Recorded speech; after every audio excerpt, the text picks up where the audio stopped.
Yeah. is when I explain the Higgs field to people, I say it's like a Hollywood party. Okay? So there are people in the party. Right. All right? And the bar is at the back of the wall. Okay. Okay?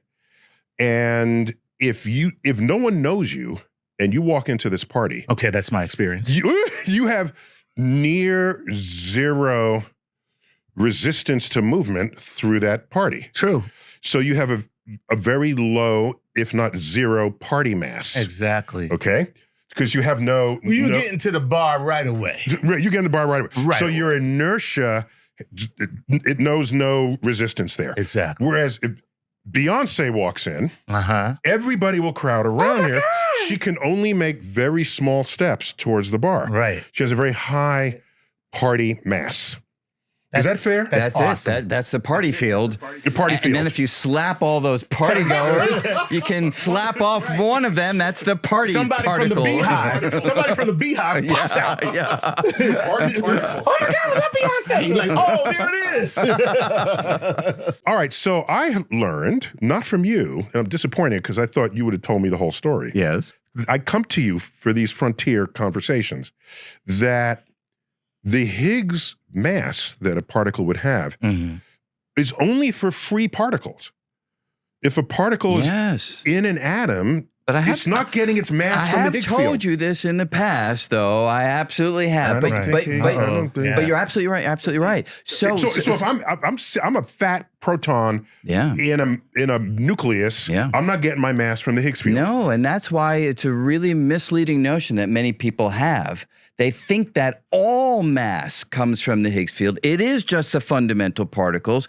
And here's the thing, if you were to go up into your particle data book, which I know you have a few copies lying around in here. Particle data, it's very good. If you look up the masses of the quarks, the up quark and the down quark that make up a proton, up and a down, add up their masses. He said that quickly. Up and a down. The nucleons have 3 quarks in them, all bound together, making up the proton and the neutron. But they're different combinations of 3 quarks. This is good. Tell them. So quarks have charges, fractional charges. Yes. Right? So watch this. Okay, watch this. go ahead. Proton has a charge of +1. All right. How do you get that from 3 quarks? Yeah, how do you do that? So give it to me. You got to have a 2/3 and a 2/3 and a -1/3. 2/3, 2/3 minus 1/3. So 2/3 is 1 1/3, and then a minus charge to bring it down to 1. Look at that. Now, neutrons have charged quarks inside of them, but they don't have any charge. So how do you get them? How do you get them? Let's hear it.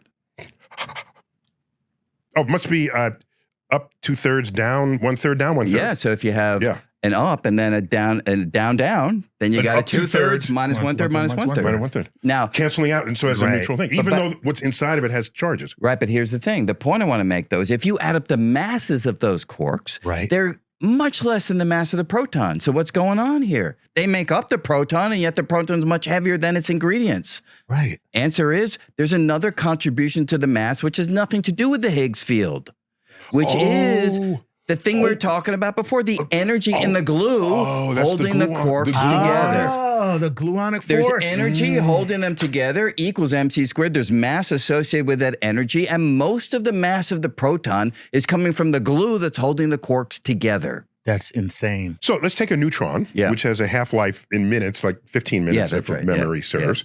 And after that amount of time, half the neutrons will have decayed into a proton, and let's say if it's a regular proton, and then an electron, and an antineutrino. And an antineutrino. If you add up the masses of those, don't you recover the mass of the proton? As long as you're taking kinetic energy into account and all this too. Because they fly away. They fly away. But yes. So the energy budget is all there. Oh, it's all there. Okay. Look at that. Well, okay. So everything is conserved. Yeah. All the time. And in fact, the way the neutrino was predicted was from looking at these particle decays and finding that the energy budget was not adding up. And so the idea was maybe there's an invisible particle that's carrying away some additional energy. Was this Enrico Fermi? Yes. So what I like about this is he's like, look, folks, I can't explain this. Let's make some shit up. Yes. Okay? but geniuses make up shit that's right. There's a quote. That's a quote. That's a bumper sticker right there. That's it. I'm getting a t-shirt. I'm getting that t-shirt. That's awesome. That's great. That's what Carl Sagan was famous for saying. They laughed at Einstein. They laughed at, all these people with these great ideas. And he said, they also laughed at Bozo the Clown. So, Right. Just because people laugh doesn't mean they're going to be wrong. Right. He makes it up, and then everyone starts looking for it, and it's this highly elusive particle that has no charge, because we knew all the charges had already balanced in the lab. It's got no charge, but it's carrying away energy, and no one has detected it.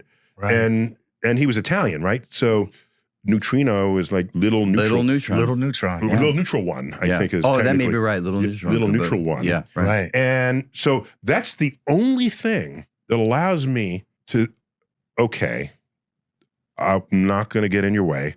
When people saying dark matter, it's some elusive particle that we can't detect. Right. That's accounting for the extra gravity. And it's a particle, we haven't found the particle yet.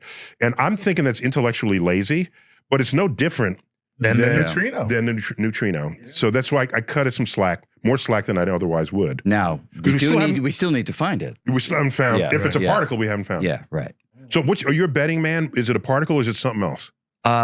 Look, I'm relatively conservative when it comes to these things, so I think that it's likely to be a particle. But just because we've been down that road before. We've been down that road before. It fits in so well to our theoretical framework. It doesn't require. You have a slot for a dark matter particle? Well, the amazing thing is, and here's where you're going to come back at me and say this should undercut my confidence. When you look at a theory called supersymmetry that I've spent a long time working on, within this theory, which goes beyond what we know about particle physics for reasons that are well motivated. Because that's ordinary symmetry. That's right. It takes the symmetries that we have and it takes them one step further, and it's the only step further that you could possibly go. So, of course, nature must make use of this final symmetry principle.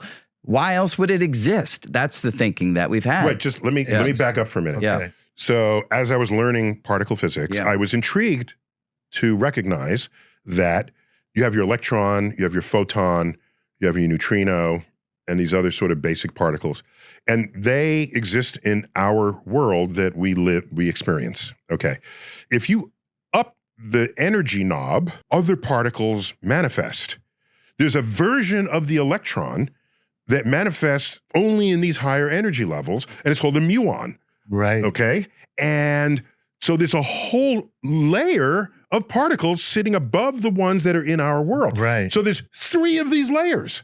And tell me the 3 electrons. You get the electron, the muon, and the tau. The tau. Yeah.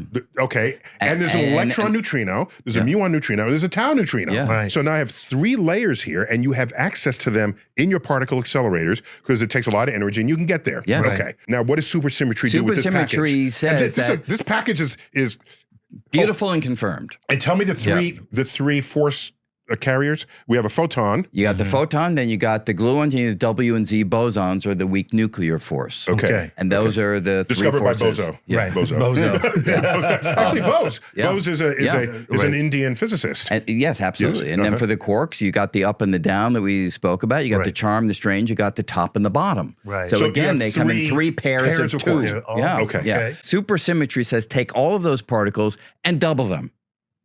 Another shadow version of all of those particles. It's a shadow government. For the electron. We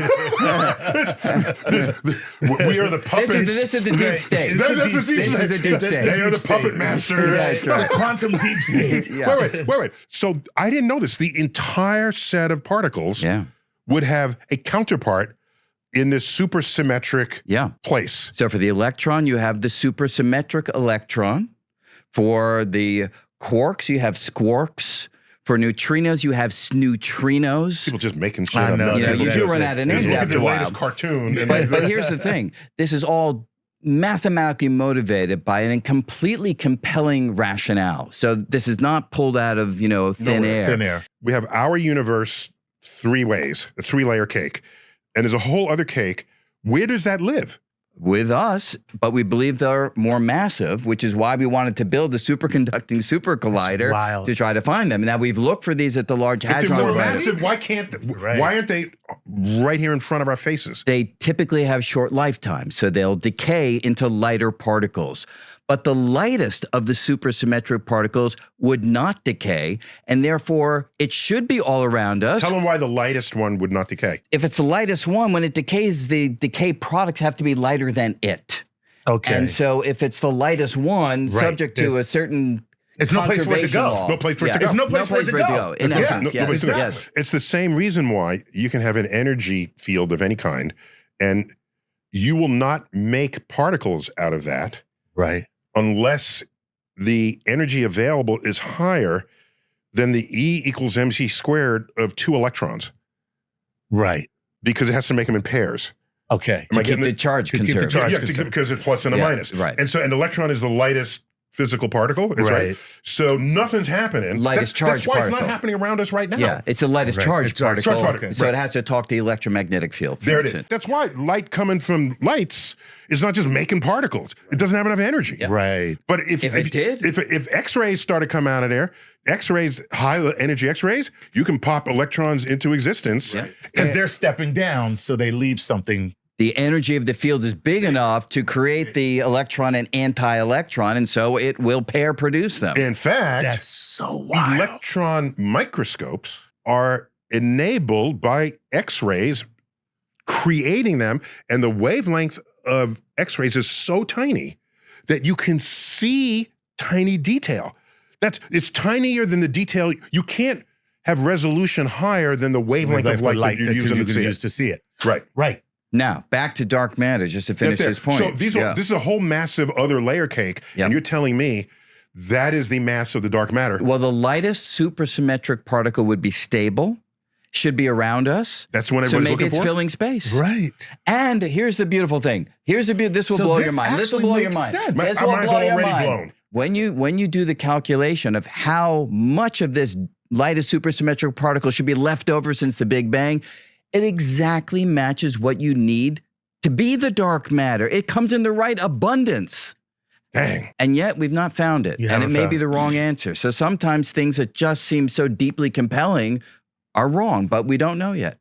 Wow. So do you know enough in the theory of these particles to predict how you should detect it? Yes. Now they can vary which is the lightest supersymmetric particle on the flavor of the supersymmetry theory you're looking at.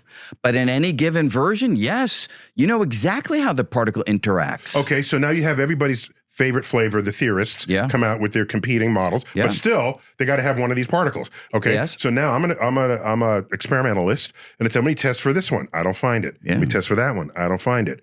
So it's not looking good. Yeah, I agree. Okay, I agree. Okay, wow, I agree.